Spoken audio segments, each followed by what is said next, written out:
Hello, everyone. Today we're going to talk about the importance of intelligence to survival and prosperity of African nations. This information is taken from an article by Janet Segarametsko Sinosi. I'm sorry I butchered her name, but she has a Master's of Arts in Politics and International Relations as of 2013 from the University of Botswana. I would imagine that she's a professor there. This information was taken from the Botswana Gazette. Um, Intelligence is near and dear to my heart. After security, intelligence is the most important thing to me when it comes to the military. The reason why security is the most important thing is because that's what I was trained in as a military police for 20 years in the U.S. Army. However, I did work with military intelligence for 3 years, and I got to know um, about the importance of what they do. And it just so happens that military police work with military, military intelligence, because during war or peacekeeping missions, military police daily go out and patrol throughout their area of operation. And as they patrol, they gather military intelligence. Okay, so I took information from several paragraphs, and I'm just going to take information from the main point from those paragraphs and give my spin on it.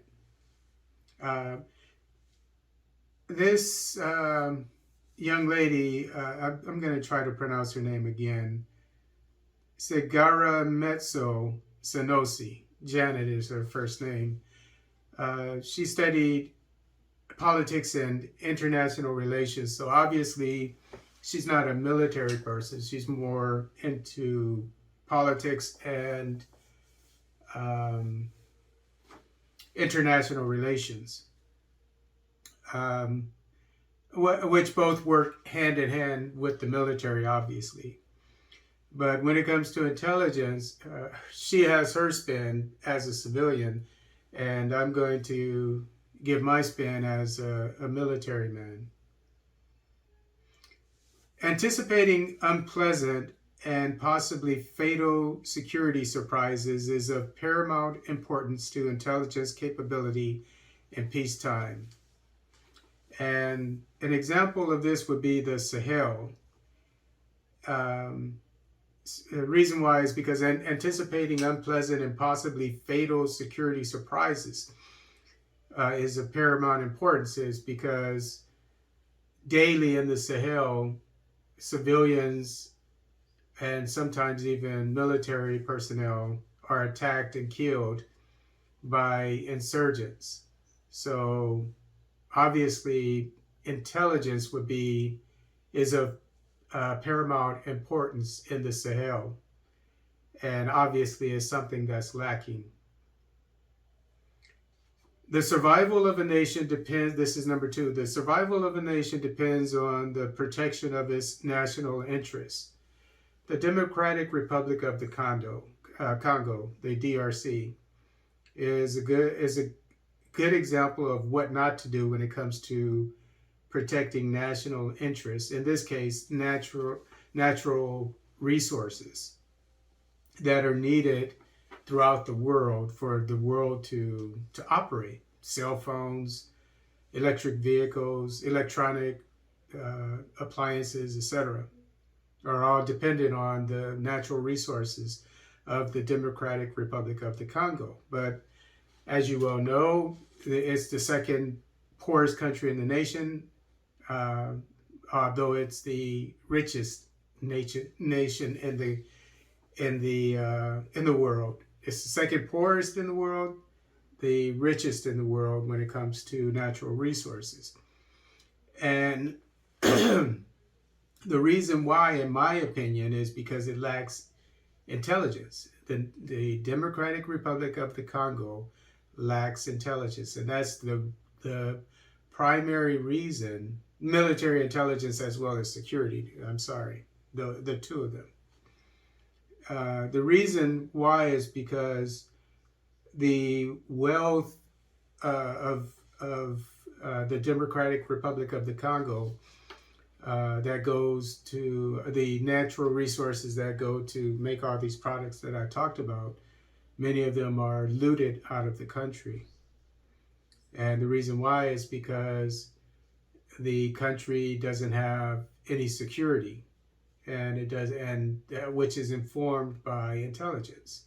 So the opposite of that, which would make the DRC a rich country, is first of all kick the UN out, and African nations should come together and supply troops for the Democratic Republic of the Congo with intelligence personnel, intelligence assets, as well as definitely mainly security forces, and then the nation's wealth, natural resources, would not be able to be looted from it.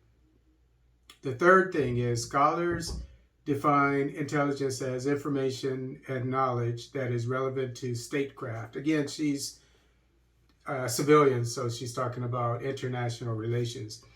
And when it comes to this aspect of intelligence, this is basic. And so a good example would be a diplomat going to a foreign country.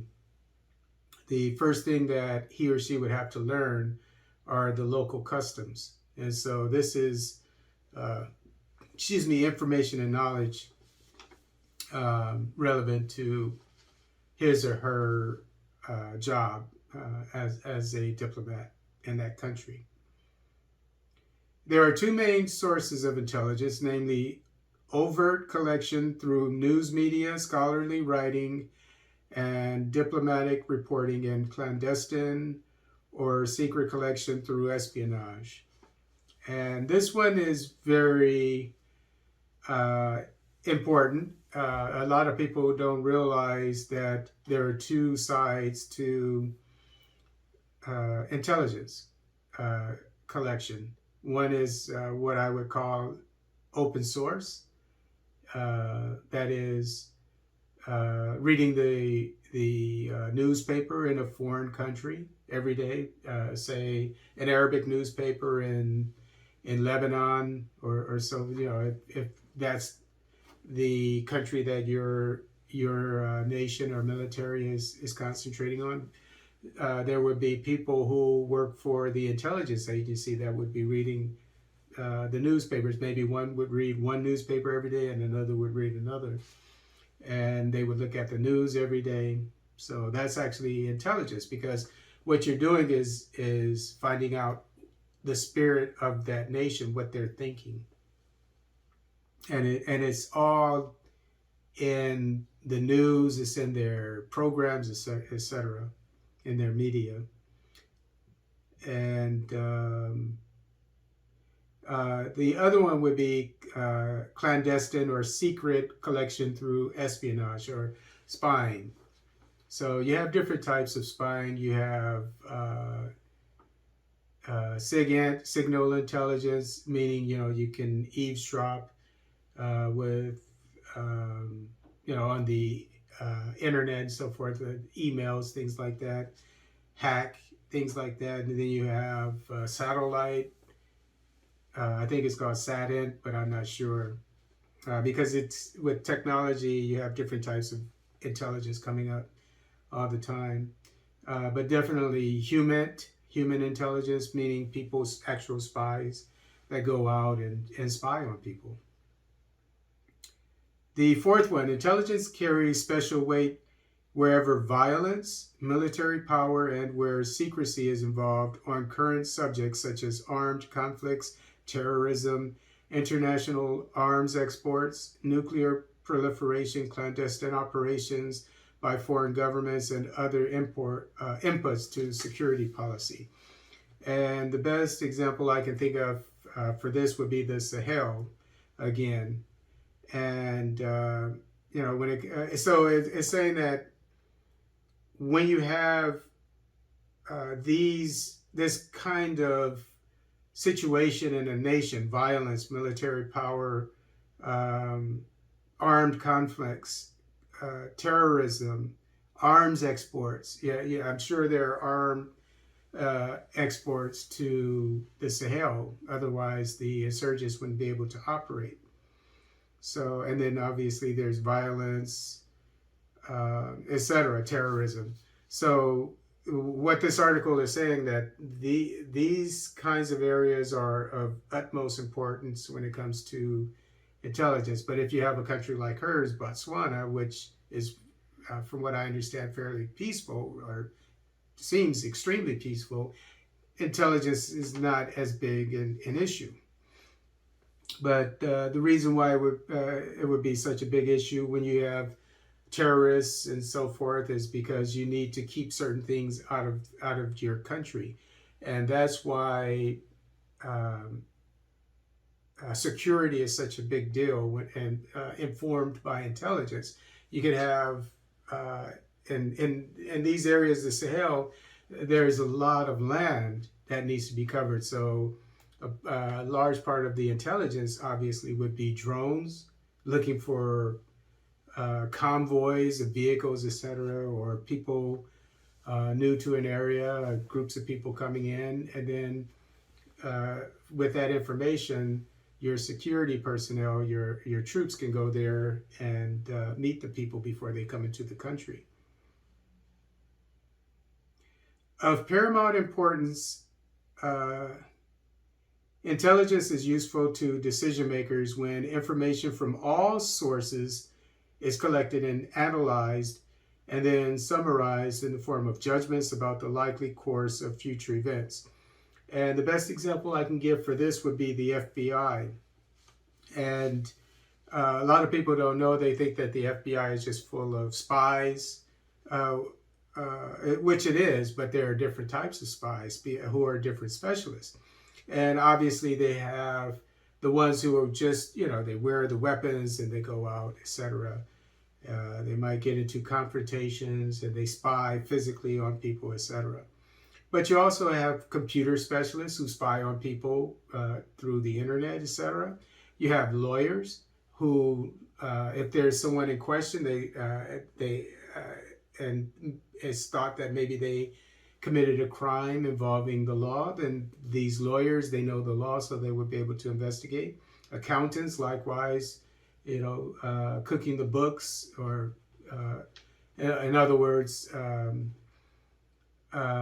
maybe diverting funds, and so they need to be investigated. So they would need an accountant to investigate. So the point that I'm trying to make here is the reason why I'm using the FBI as an example of paramount importance. Intelligence is useful to decision makers when information from all sources is collected. So likewise, in any given government, you want people from all different walks of life. You need engineers, to check for patents, and so forth.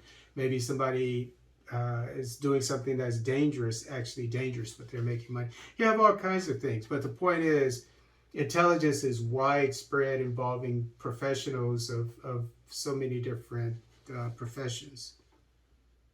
And the more widespread your intelligence agencies are, the better the intelligence that they're going to be to collect intelligence to give to the politicians and policymakers.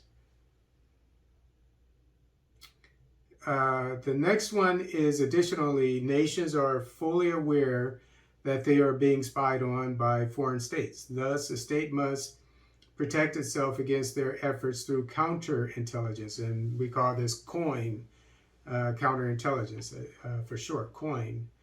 And a good example of this would be the African Union headquarters that was spied on for months by the Chinese who built the building. And I mean, it's okay if they built the building, but don't let them install the computer systems and so forth, because from what they understand now, for months they were, I think over a year actually, but the meetings would be recorded with the computers, and then the Chinese, they would find out what the meetings were about from the computers, because they had a way of working with them while they were in China, if I'm not mistaken. So obviously you would have to have a robust intelligence community to avoid this kind of espionage. The last one is the economic prosperity of a country relies on stable employment and decent standards of living. It's a security. Okay, so the example I give for this is the Democratic Republic of the Congo. The reason why the citizens of the Democratic Republic of the Congo, and remember, we're talking about intelligence, what it brings you. The reason why they don't have stable employment and decent standards of living, they're the second poorest nation in the world, in my opinion, is because of two things. They don't have security and they don't have intelligence to keep the bad actors out of the country. And they need the security they need both of them. And it's security, I'm quoting here, it's security and safety is protected by laws that protect citizens and borders that can be defended. So the Democratic Republic of the Congo, its borders are porous or easy to get through. A lot of their natural resources are smuggled out to Rwanda, and they're sold from Rwanda because Rwanda only produces a certain amount of this mineral. I don't want to guess at what it is at the moment, but it only produces so much, but it sells a lot more. It's a mineral that's used for, I think, for either electric vehicles or cell phones or electronic products. And so they know that Rwanda is getting this mineral from the DRC because it's plentiful in the DRC. So that means that it's being smuggled out because they lack a robust intelligence community that's backed up by a military with security.